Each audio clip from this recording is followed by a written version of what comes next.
Hi hello नमस्ते. मी पूजा. मी आणि बरंच काही या यूट्यूब चॅनलवर तुम्हा सगळ्यांचं अगदी मनापासून स्वागत करते.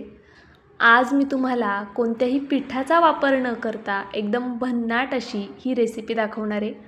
हा नाश्त्याचा पदार्थ इतका कमाल होतो की एकदा केल्यानंतरनं तुम्ही रोज म्हटलं तरी कराल. खायला तर छान लागतोच, पण करायलासुद्धा खूप जास्त सोपा आहे. त्यामुळे नक्कीच व्हिडिओ शेवटपर्यंत पहा आणि हा पदार्थ केल्यानंतर मला कमेंट करून कळवा की तुम्हाला कसा वाटला ते. खूप कमाल आहे. जास्त वेळ न घालवता आपण लगेचच चला रेसिपीला सुरुवात करूया. तर इथे बघा, त्यासाठी मी 1 वाटीभर वाटाणा घेतलेला आहे. फ्रेश वाटाणा घ्यायचा आहे आपल्याला. वाटाणा सोलून घेतलेला आहे मी इथे हा. आता तुम्ही कोणत्याही वाटीच्या प्रमाणाने घेऊ शकता, पण वाटाणा ज्या वाटीच्या प्रमाणाने घेताय, म्हणजे ज्या वाटीने तुम्ही वाटाणा घेणारे मोजून, त्याच वाटीने पुढचं साहित्य तुम्हाला मोजून घ्यायचे. इथे बघा 4 मिरच्या घेतलेल्या आहेत आणि 1 लसणाची पाकळी घेतली आहे. आता मिरच्या, लसूण आणि वाटाणा आपल्याला भाजून घ्यायचा आहे. वाटाणा तोपर्यंत भाजायचा जोपर्यंत त्याला छान डाग पडत नाहीत आणि हा वाटाणा आपल्याला असा भाजूनच शिजवून घ्यायचा आहे.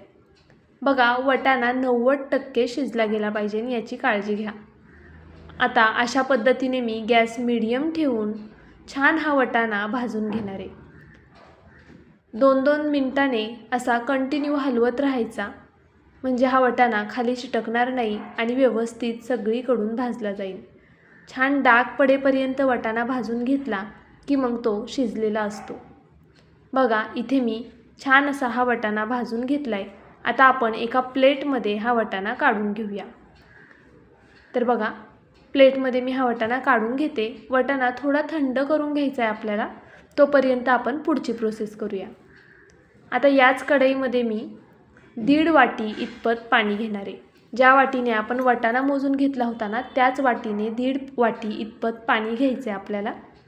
तर बघा, इथे मी 1.5 वाटी पाणी घालून घेतलं. त्यानंतरनं यामध्ये आपल्याला काही पदार्थ ॲड करायचे आहेत. सगळ्यात आधी इथे मी चिली फ्लेक्स घातलेलं आहे. असेल तर घाला, नसेल नाही घातलं तरीसुद्धा चालणार आहे, पण तेल मात्र आवर्जून घाला. इथे मी जवळपास 2 चमचे इतपत तेल घालून घेणार आहे. आता बघा, यामध्ये आपण चवीनुसार मीठ घालून घेऊया. तर अशा पद्धतीने इथे मी मीठ घालून घेतलं. भरपूर कट केलेली कोथिंबीर घालूया. गॅस मोठा ठेवायचा आहे. पाण्याला छान उकळी काढून घ्यायची आहे. बघा, पाणी आपलं छान गरम झालं आहे. गॅस मीडियम केला आहे आता मी. यामध्ये आपण त्याच वाटीने मोजून 1 वाटी इतपत रवा घेतलेला आहे. बघा, 1 वाटी रवा घेतला आहे, तर त्याला आपण 1.5 वाटी इतपत पाणी घातलेलं आहे. आता हे संपूर्ण मिश्रण छान असं मिक्स करून घ्यायचं. गॅस बारीक करायचा आणि बारीक गॅसवर हे सगळं मिश्रण छान मिक्स करून घ्यायचं. त्यानंतरनं झाकण ठेवून बारीक गॅसवरच आपल्याला हे 3 ते 4 मिनटं शिजवून घ्यायचे. बघा, गॅसची फ्लेम अगदी बारीक ठेवली आहे मी. एक 3-4 मिनटं ते शिजून देऊया. तोपर्यंत वाटाणा, मिरची आणि लसूण मॅशरमध्ये छान असं मॅश करून घ्यायचं आहे आपल्याला. तर बघा, इथे मी संपूर्ण वाटाणा घेतलेला आहे. आता आपण हा छान बारीक करून घेऊया. तुम्ही मिक्सरला फिरवलात तरी चालेल. ऑन ऑफ मोडवरती मिक्सरला फिरवून घेतलात वाटाणा तरी चालणार आहे. फक्त एवढंच आहे की खूप बारीक करायचं नाही आहे. दाणेदार असा वाटाणा आपला राहिला पाहिजे. तर बघा, अशा पद्धतीने इथे मी हा वाटाणा व्यवस्थित असा बारीक करून घेतला आहे. पाहू शकता तुम्ही. आता हा वाटाणा आपण एका मोठ्या भांड्यामध्ये काढून घेऊया. तर बघा, इथे मी एका बाउलमध्ये हा वाटाणा आता काढून घेते. व्हिडिओ इथपर्यंत पाहिलाच आहे. थोडा जरी आवडला असेल तर प्लीज माझ्या व्हिडिओला एक लाईक नक्कीच करा. त्याचबरोबर जर तुम्ही चॅनलवरती नवीन असाल आणि अजून सबस्क्राईब केलं नसेल तर एक सबस्क्राईबसुद्धा नक्कीच करा. सबस्क्राईब आणि लाईक करायला 1 सेकंदही लागणार नाही. त्यामुळे प्लीज नक्की हक्काने सांगते, लाईक आणि सबस्क्राईब करा. आता इथे बघा, चवीनुसार आपण मीठ घालून घेतलं. त्याचबरोबर यामध्ये आपल्याला चाट मसाला ॲड करायचा आहे, जवळपास 1 चमचा. चाट मसाला नसेल तर अर्ध्या लिंबाचा रस घातलात तरीसुद्धा चालणार आहे, किंवा चाट मसाल्याऐवजी आमचूर पावडर असेल तर ती घातली तरीसुद्धा चालेल. यामध्ये बाकीचे कसलेही जास्तीचे मसाले घालायचे नाही आहेत, म्हणजे आपण जी रेसिपी करतो आहे किंवा जी कचोरी करतो आहे ती अगदी छान होईल. बघा हे व्यवस्थित हलवून घेतलं, छान असं मॅश करून घेतलं मी. त्यानंतरनं ते साईडला ठेवून देऊया. आपला इथे रवासुद्धा बघा परफेक्ट असा झालेला आहे. एक 4 मिनटं मी बारीक गॅसवरती हा रवा छान शिजवून घेतला आहे. पाण्याचं प्रमाण आणि रव्याचं प्रमाण सेम ठेवा. पाणी अजिबात जास्तीचं घालू नका, नाहीतर मग रवा पातळ होऊ शकतो. आणि इथे बारीक रवा वापरला आहे मी, शक्यतो बारीक रवाच घ्या. आता बघा हे छान असं मिक्स करून घेतलं मी. गॅस बंद केला. पुन्हा हे एका प्लेटमध्ये काढून घेऊया. म्हणजे रवासुद्धा आपल्याला जरा कोमट करून घ्यायचा आहे. खूप गरम रवा हाताने मळता येणार नाही, त्यामुळे थोडासा कोमट करून घेऊया. तर बघा इथे मी मोठ्या प्लेटमध्ये काढून घेतला आहे, म्हणजे लवकर थंड होईल. बऱ्यापैकी गरम आहे रवा. असा खूप थंड होऊन देऊ नका. थोडा गरम गरम असतानाच हा मळायला घ्यायचा. तुम्हाला हवं असल्यास तुम्ही थोडासा तेलाचा हात घेतलात तरी चालेल. आणि जर गरज लागलीच, तुम्हाला वाटलं की पाणी खूप कमी वाटतंय, तर थोडंसं पाणी घेतलं तरी चालेल. पण इथे मी तेल किंवा पाणी काहीही न घेता अशा पद्धतीने हे मळून घेतलं आहे बघा. ह्या पाण्याचं प्रमाण अगदी परफेक्ट आहे. 1 वाटीला 1.5 वाटी इतपत पाणी घ्यायचं. बघा आता मी हे व्यवस्थित असं मळून घेते. छान मळून झालेला आहे हा गोळा. आता आपण यातनं जशी आपण चपाती करण्यासाठी पेढा घेतो ना, अगदी त्या पद्धतीने एक छोटा गोळा काढून घ्यायचा आहे आणि तो हातावरती अशा पद्धतीने थोडा मळून घ्यायचा बघा. आता आपण पुरणपोळी करताना कसा चपातीचा उंडा तयार करतो, अगदी त्या पद्धतीने करून घ्यायचं आहे आपल्याला हे. बघा ह्याची एक वाटी तयार करून घेतली मी अशी. कडा थोड्या पातळ करायच्या आणि यामध्ये आपण जे करून ठेवलेलं सारण आहे ते घालून घ्यायचे. तर बघा इथे मी हे करून ठेवलेलं जे सारण आहे ते 2 चमचे इतपत घालून घेतलं. आता आपण हे हलक्या हाताने अशा पद्धतीने बघा प्रेस करत, जसं आपण पुरणाचा उंडा तयार करतो ना, अगदी त्या पद्धतीने करून घ्यायचे. तर बघा अगदी हलक्या हाताने हे व्यवस्थित असं करून घ्या. जर तुमचा रवा व्यवस्थित शिजलेला असेल तर अजिबात हे तुटणार नाही किंवा फाटणार वगैरे नाही.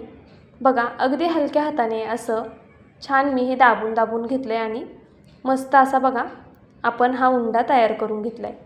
पाहू शकता तुम्ही. आता हे साईडला ठेवून देऊया. याच पद्धतीने मी सगळे कटलेट करून घेते आहे. एक प्रकारचे कटलेट म्हणू शकता किंवा कचोरी म्हटलं तरी चालेल. या रेसिपीला तुम्ही काय नाव द्याल ते नक्कीच मला कमेंट करून कळवा. आता हे तुम्ही असंच खाल्लं तरीसुद्धा चालणार आहे, पण त्यापेक्षा थोडंसं तव्यामध्ये तेल घालून अशा पद्धतीने दोन्ही साईडनी छान गोल्डन रंग येईपर्यंत जर भाजून घेतलंत ना, तर ते खायला अजून जास्त छान लागतं. बघा इथे मी थोडंसं तेल घातलं आहे तव्यामध्ये. तेलसुद्धा खूप कमी लागतं ह्या रेसिपीला. तळून वगैरे घेऊ नका, रवा आहे तेल पिणार, त्यामुळे तळून घेऊ नका. फक्त अशा पद्धतीने जशी आपण फिश फ्राय करतो ना, अगदी त्या पद्धतीने हे फ्राय करून घ्यायचे. मी बघा चेक करत होते खालच्या साईडने झालं आहे का. गॅस मीडियम ठेवायचा. एक साईड व्हायला 3 मिनटं तरी लागतात. मीडियम फ्लेमवरती एक साईड होऊन द्यायची. यातलं आपल्याला काहीही शिजवायचं नाही आहे, हे ऑलरेडी शिजलेलं आहे. फक्त वरतून एक गोल्डन रंग येईपर्यंत हे छान दोन्ही साईडनी भाजून घ्यायचं, म्हणजे खायला थोडं खरपूस छान लागतं. तर बघा अशा पद्धतीने मी दोन्हीही साईडनी छान असं हे भाजून घेणार आहे. आपल्या चॅनलवरती रेसिपी भरपूर अपलोड केलेल्या आहेत. मी नाश्त्याच्यासुद्धा आहेत, टिफिनच्या आहेत, किंवा प्रवासामध्ये प्रवास करताना कितीतरी पटीने वेगवेगळ्या रेसिपी तुम्ही करू शकता. अशा भरपूर थालीपीठांच्या वगैरेसुद्धा मी रेसिपी अपलोड केलेल्या आहेत. जर तुम्ही पाहिल्या नसतील, नवीन असाल तर नक्कीच एकदा माझं चॅनल चेक करा आणि व्हिडिओ आवडल्यावर लाईक करा. त्याचबरोबर नवीन असाल तर पटकन सबस्क्राईबसुद्धा करून घ्या. बघा अशा पद्धतीने मी दोन्ही साईडनी हे छान असं भाजून घेते आहे. पाहू शकता तुम्ही खालच्या साईडनी किती छान रंग आला आहे. अगदी असा सोनेरी रंग येईपर्यंतच आपल्याला हे भाजायचं आहे. खूप जास्त फ्राय करू नका, नाहीतर मग रवा आहे कडक होऊन जाईल. तर बघा आणि पलटायला जास्त काही त्रास नाही किंवा तुटतसुद्धा नाही. बघा कुठेही असं फाटलेला वगैरे नाही आहे. अगदी परफेक्ट अशी ही कचोरी आपली तयार होते.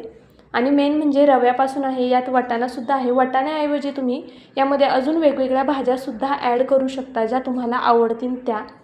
तर नक्कीच या पद्धतीने एकदा हा नाश्ता करून पहा. बघा हे सगळं एकदम छान असं भाजलं गेलं आहे. दोन्ही साईडनी खरपूस होऊन दिलं आहे आपण. आता एक एक करून आपण ही कचोरी काढून घेऊया.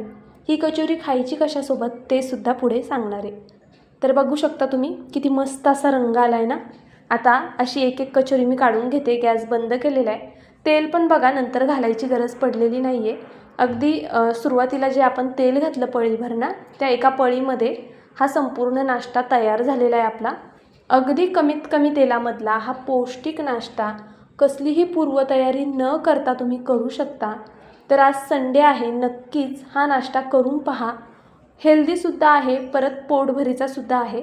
एक कचोरी खाल्ली तर आरामात मोठ्या माणसांचं सुद्धा पोट भरणार. बघा आतमधून किती छान झालं आहे, पाहू शकता तुम्ही.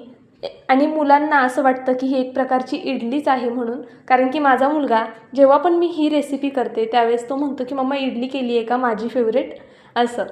तर असो, आजचा माझा हा व्हिडिओ तुम्हाला कसा वाटला नक्कीच कमेंट करून कळवा. जाता जाता प्लीज एक लाईक करा. व्हिडिओ कुठून पाहताय ते कमेंट करून कळवायला विसरू नका. आणि नवीन असाल तर सबस्क्राईब करा. उद्या भेटूया छानशा रेसिपीसोबत.